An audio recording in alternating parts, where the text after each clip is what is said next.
Bueno, bienvenidos a esta sesión de trabajo de la asignatura, esta sesión final en la que vamos a tratar de dar respuesta a este diseño a cómo se debe diseñar una sesión de clase. Pues a lo largo de esta primera parte de vuestra formación habéis ido recibiendo un montón de informaciones, un montón de contenidos, habéis ido trabajando en las distintas asignaturas que deberían llevaros a este punto, a ser capaces de diseñar una sesión de clase. Sin embargo, pues si preguntáis a cualquier docente, ¿no?, cómo se diseña una sesión de clase, pues podríamos utilizar esa misma pregunta, traducirla de forma metafórica a preguntarle a un pintor cómo se pinta un árbol. Pues dependiendo de la escuela, dependiendo del momento histórico, dependiendo del lugar, dependiendo de su formación, nos va a responder que un árbol se pinta pues tal y como tenéis en la imagen, de forma muy, muy realista, o de una forma mucho más iconográfica, ¿no?, como ocurría en la prehistoria, o de una forma digamos diferente, con esos trazos más simbólica, ¿no?, como tenían en Egipto.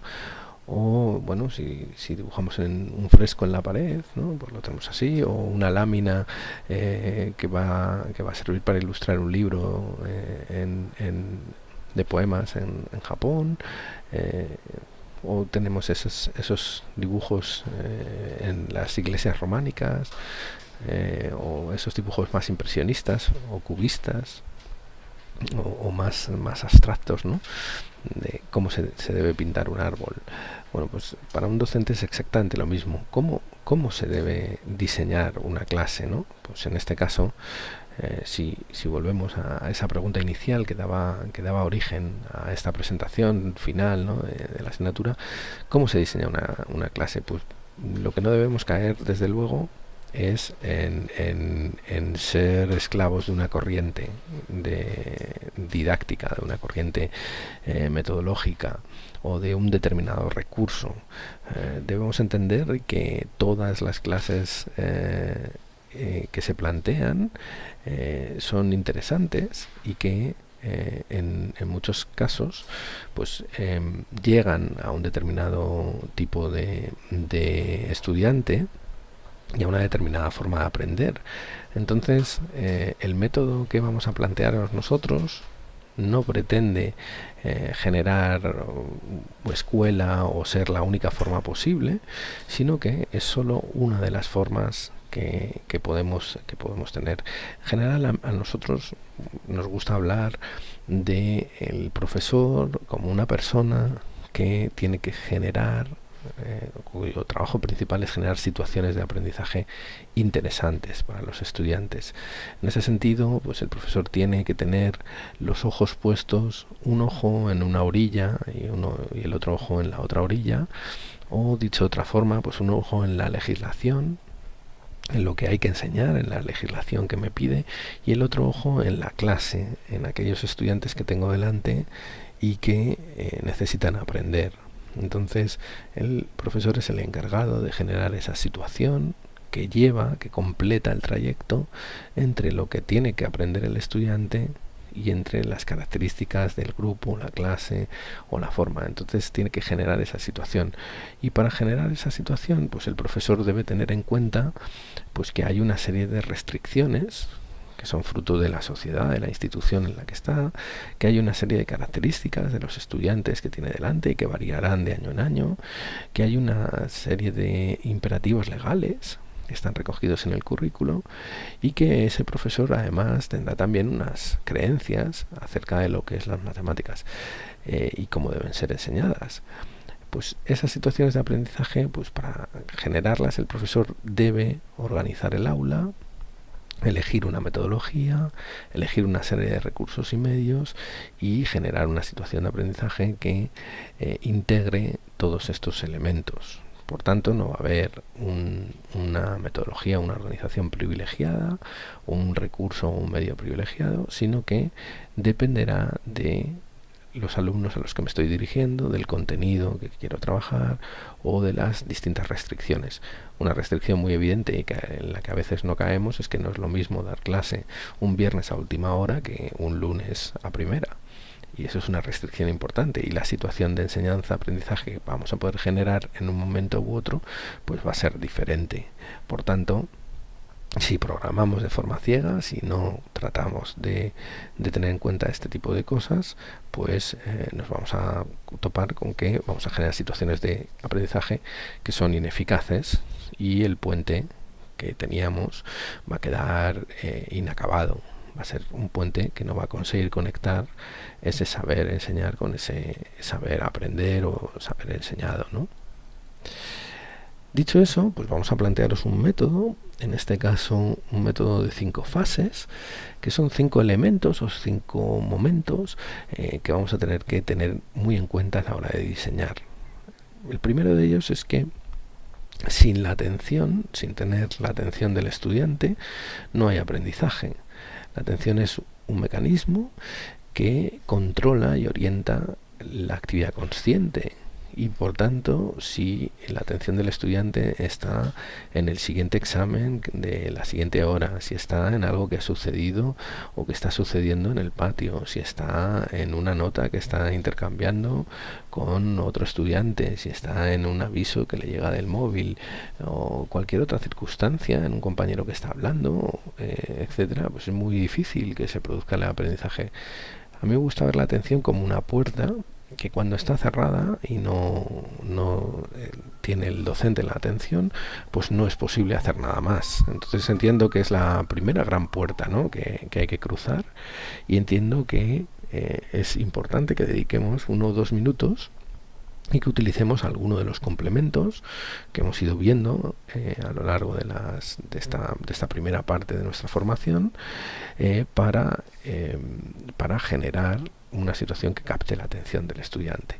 La atención del estudiante se puede captar de muchas maneras. Se puede captar introduciendo un recurso, se puede captar mediante un dibujo, se puede captar mediante una actividad previa, se puede captar pues solicitando a los estudiantes que abran las ventanas, se puede captar colocándose en una parte extraña de la clase, por ejemplo en la parte final, se puede captar hablando individualmente o tocando el hombro a algunos estudiantes para que vayan captando, se puede captar solicitando a los estudiantes que saquen los libros, los cuadernos, el material que van a trabajar. Se puede captar con un pequeño audiovisual, vídeo, viñeta, etcétera, que nos permita captar la atención, y una vez tenemos la atención de nuestros estudiantes, pues podemos dar paso a esa segunda fase. A mí me gusta siempre hablar de esta parte más emocional, porque la emoción también es una segunda puerta a cruzar.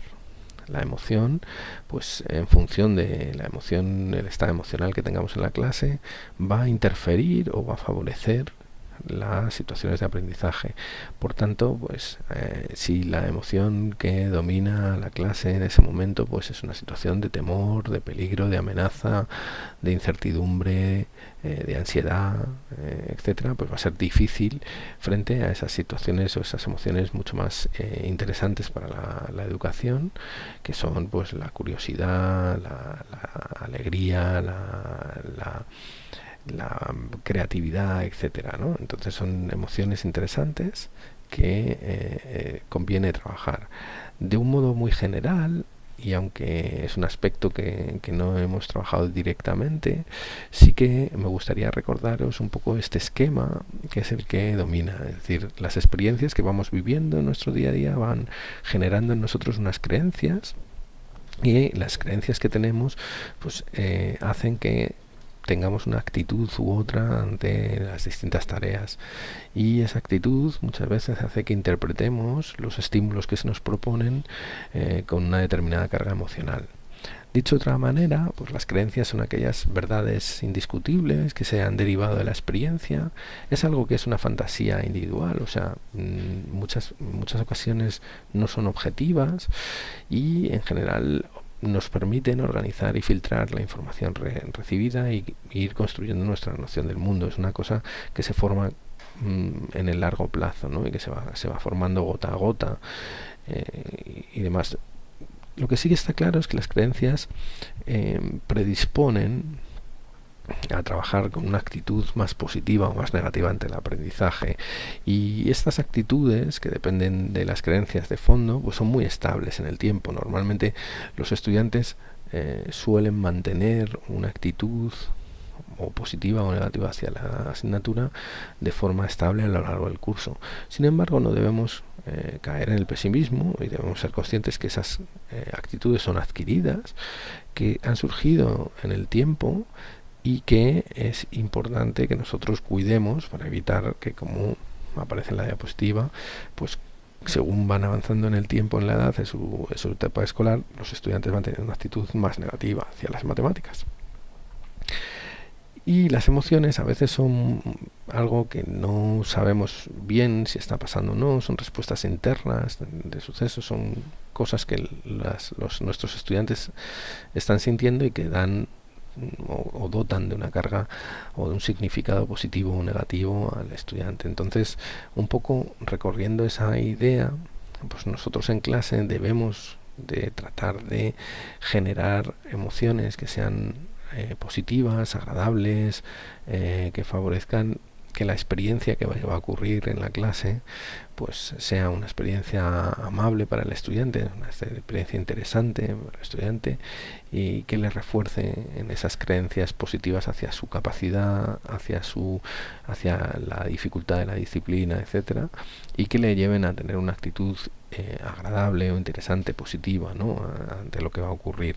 Y una forma sencilla de hacer este tipo de atender a este tipo de fase, pues es evitar muchas veces los mensajes negativos, como pues este tema lo vais a suspender, o vais muy mal, o no estáis trabajando lo suficiente, o pues en otros cursos han hecho una cosa y vosotros no, etcétera. Pues ahí estamos favoreciendo una serie de emociones que van a ocurrir internamente entre nuestros estudiantes, que no vamos a poder visibilizar directamente, pero que les dan esa idea de amenaza, de peligro, de miedo, etcétera. Entonces es muy importante que nosotros cuidemos esa puerta emocional, la tengamos clara, y que veamos eso. Una forma sencilla es tratar de palpar o entender cuál es la actitud que está teniendo la clase. La actitud es visiblemente hostil, es de interés, es de trabajo, es de estudio, es de curiosidad, de participación. Esa actitud nos está dando pie, nos está permitiendo ver pues qué creencias tienen nuestros estudiantes acerca de sí mismos y acerca de la materia, y qué emociones están dominando a la clase. Entonces es importante que nosotros tratemos de, con estos complementos que hemos ido viendo a lo largo de la asignatura, pues trabajar, abrir esta puerta emocional, ¿no? Entonces, una vez tenemos abierta esta puerta emocional, hay una tercera puerta que debemos tener en cuenta, y es que los estudiantes que tenemos en nuestras clases son diversos. Y si nosotros trabajáramos en una escuela especializada, pues a lo mejor tendríamos estudiantes más homogéneos en su forma de aprender, en sus intereses o en sus necesidades. Pero nosotros vamos a trabajar dentro de la educación secundaria obligatoria, y por tanto vamos a estar en contacto con el 100% de las formas de aprender, con el 100% de las diferentes actitudes hacia la asignatura, con el 100% de los posibles niveles de dominio o de conocimientos previos. No debemos olvidar que estamos ante una clase muy diversa. ¿Qué podemos hacer para abrir esa puerta de la diversidad? Bueno, pues quizá si atendemos a los estilos de aprendizaje, pues no utilizar únicamente un estilo de aprendizaje auditivo, combinar lo auditivo con lo visual, utilizar ambos elementos, y con el movimiento también, siempre que se pueda. De esa forma, pues aquellas personas que aprenden mejor en movimiento, o que aprenden mejor a través de la palabra oral, o que aprenden mejor a través de la imagen, pues van a tener la puerta esta de la diversidad también abierta. Entonces nosotros debemos proponer un conjunto rico de estímulos y de complementos, y no abusar únicamente de uno de ellos.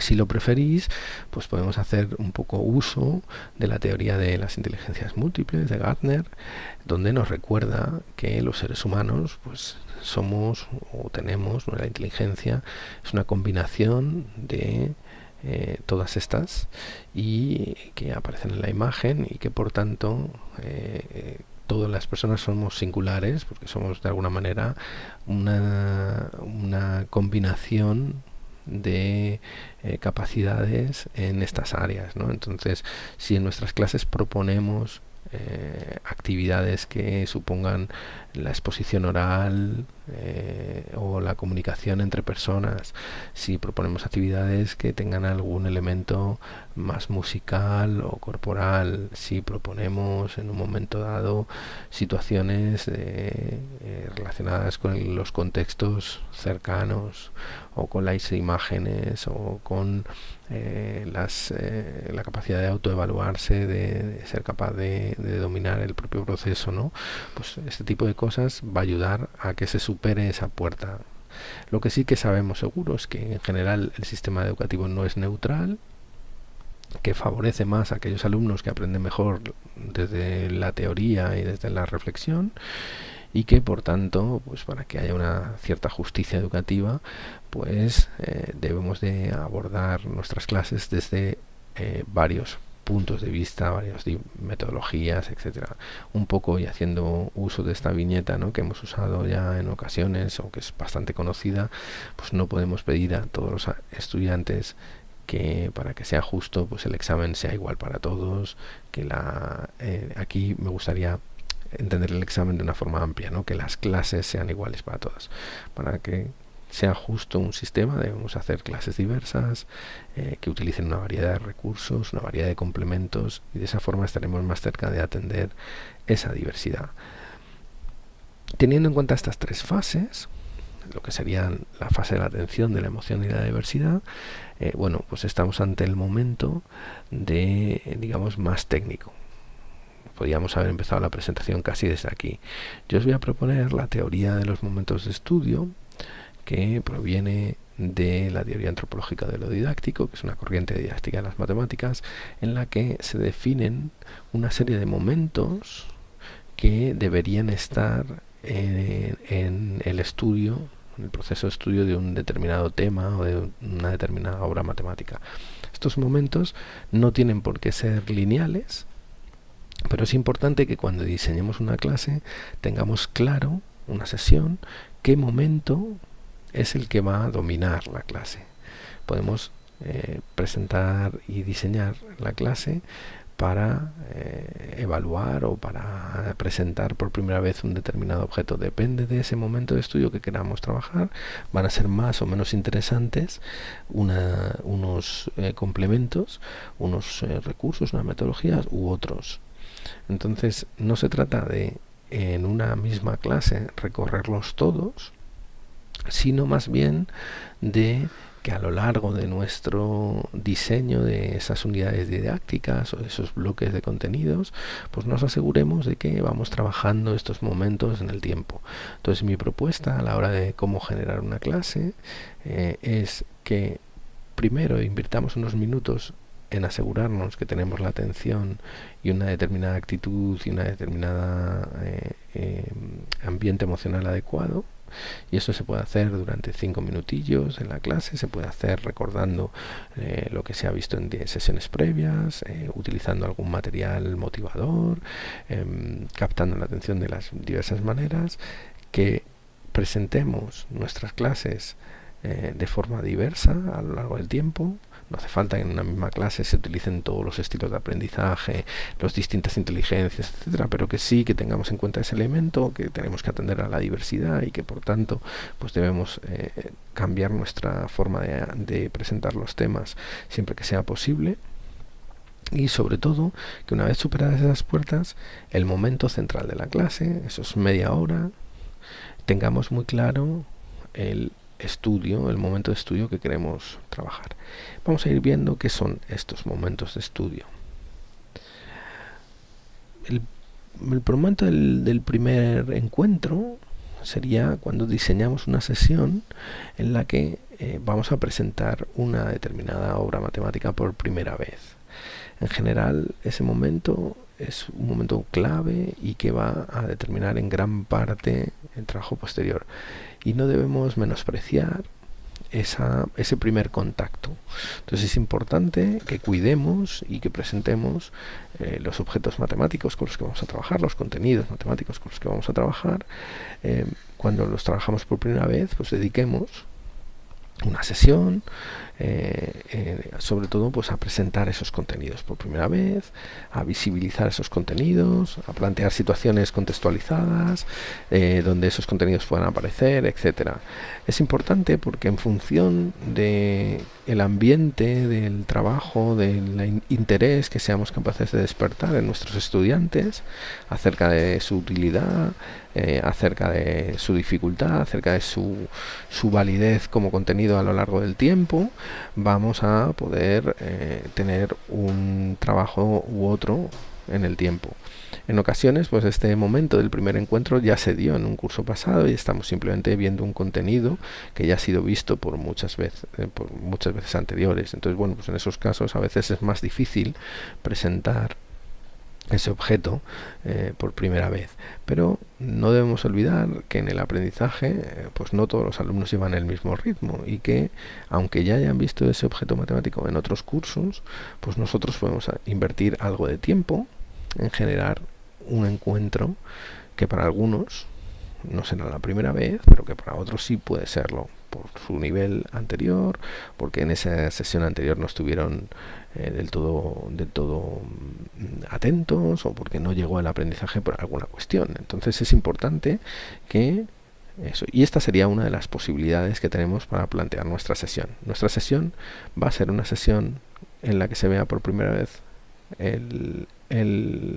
contenido matemático. Bueno, pues si va a ser así, eso va a condicionar y va a tener que utilizarse una serie de recursos, sobre todo orientados a que el alumno se interese, vea la utilidad de ese aprendizaje o vea algunos elementos curiosos que pueden ser de la historia de las matemáticas, etcétera, ¿no? Entonces este momento de estudio pues se podría trabajar así. Esa sesión que trabaja el primer encuentro pues tendría esos elementos. A veces las sesiones no son de un primer encuentro, ya ese primer encuentro se ha establecido y podemos hablar de una sesión en la que el momento de estudio es un momento más exploratorio, donde los estudiantes trabajan con distintos problemas, con distintas tareas y están a la búsqueda de una técnica o de una forma de resolverlas. Entonces a veces nosotros planteamos una sesión que tiene un carácter eminentemente exploratorio, de lo que queremos es que el estudiante vaya poniéndose en contacto con distintas situaciones, con distintos problemas, para los que a lo mejor no dispone todavía de un método, de una forma de resolución. Estamos fomentando que busque lo que nos interesa y lo que es valioso en este tipo de clases es el proceso de explorar, el proceso de descubrir, el proceso de buscar la solución y no tanto lo que es la solución en sí. Lo que tratamos de esto es que el alumno pruebe con distintas estrategias hasta que descubra una o varias que le permitan resolver ese tipo de problemas, ¿no? Entonces se busca no solamente resolver un problema aislado, sino resolver un conjunto de problemas que puedan ser abordados desde una determinada técnica común, ¿no? Es un tipo de clase diferente. Podemos también plantear una clase en la que lo importante sea trabajar una determinada técnica.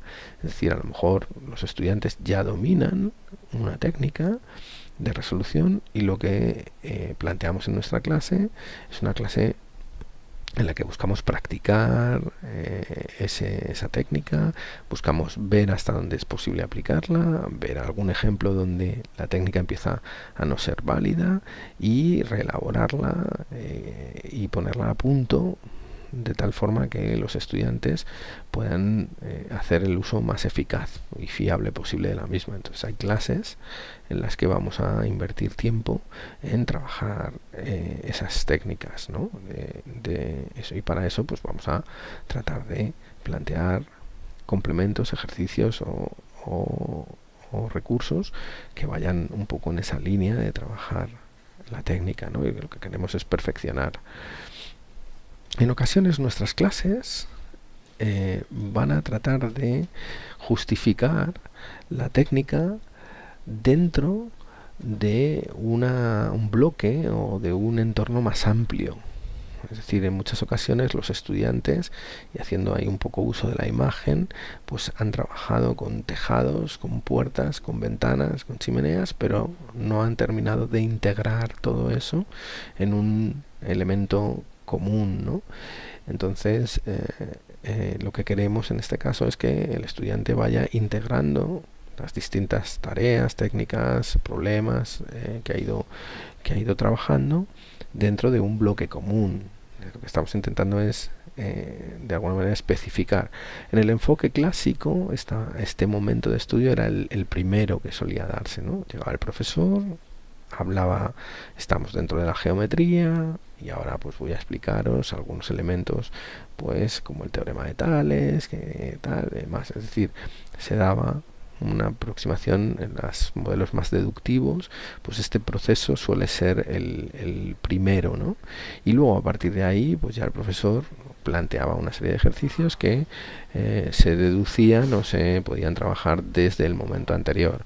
Entonces, bueno, ese enfoque clásico, como veis, el momento de estudio, aunque nosotros los estamos viendo en un determinado orden, puede variarse, ¿no? Y puede verse en distintos momentos. Pues normalmente después de esta justificación de la técnica, pues el profesor hacía un trabajo de la técnica y a lo mejor no se trabajaban tanto los momentos exploratorios. Lo que quiero deciros es que dependiendo de la clase y dependiendo de lo que yo quiero conseguir, bueno, pues es interesante que planteemos a veces algunas clases en las que se integra, se justifica, se demuestra, se agrupa, se conecta con otros bloques de contenidos, ¿no? Y si ese es el objetivo, pues podemos utilizar una serie de herramientas u otras, ¿no?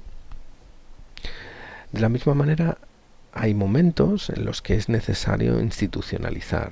¿Y qué entendemos por institucionalizar?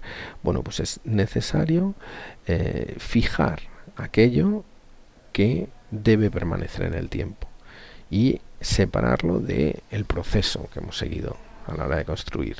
Entonces el proceso de construir, de explorar, de buscar, de trabajar la técnica está muy bien, pero hay un momento en el que hay que decir a los estudiantes, bueno, pues ahora dentro de este curso, dentro de esta asignatura, pues esta técnica la vais a poder utilizar dentro de este bloque para resolver estos problemas, etcétera. Es un momento en el que el profesor, pues digamos, da forma a aquello que quiere que quede en el tiempo disponible en los futuros temas, y a veces pues las clases se orientan hacia esta institucionalización, ¿no? Este dejar claro pues en qué momentos se van a utilizar las técnicas que hemos ido aprendiendo y a qué entornos pertenecen, a qué subtipos de problemas se pueden aplicar, a cuáles no, etcétera, ¿no? Entonces son momentos en los que el profesor, bueno, pues prefiere hacer eso. Y por último, también tenemos un momento dentro de esta teoría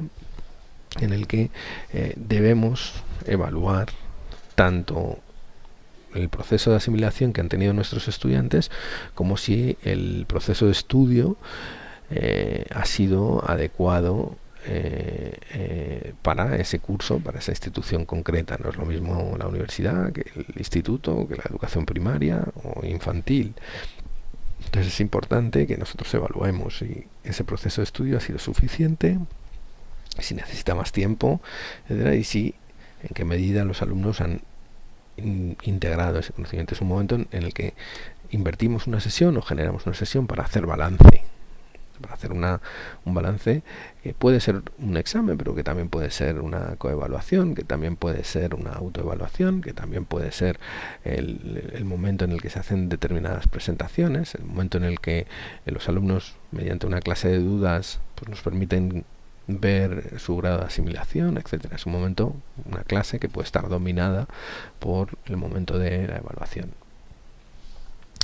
Una vez tenemos hecho ese modelo general, vamos a verlo en conjunto, lo tenemos aquí en conjunto, pues vemos que las clases tienen una parte previa en la que se capta la atención, la emoción y en la que se atiende a la diversidad que tenemos, y tienen un momento de estudio que domina la clase que se va a dar. Entonces, como estamos hablando de cómo diseñar una clase, pues tenemos que tener en cuenta que habrá esos minutos previos, que luego habrá un momento que domine y tenemos que ser muy claros y tener muy claro cuál es ese momento. Si es el momento del primer encuentro, si es un momento exploratorio, si es un momento de trabajar técnicas, si es un momento de justificar a qué parte de las matemáticas o de qué manera se relacionan con otras técnicas, si es un momento de marcar los límites de lo estudiado y en qué momento va a ser válido o no, o si es un momento de evaluar tanto el grado de adquisición como lo que ha sido todo el proceso de estudio, ¿no? Pues en función de ese momento va a ser el elemento central de nuestra sesión. Y por último, pues hay un elemento que no debemos olvidar, que es el momento de la síntesis, de la evaluación en general.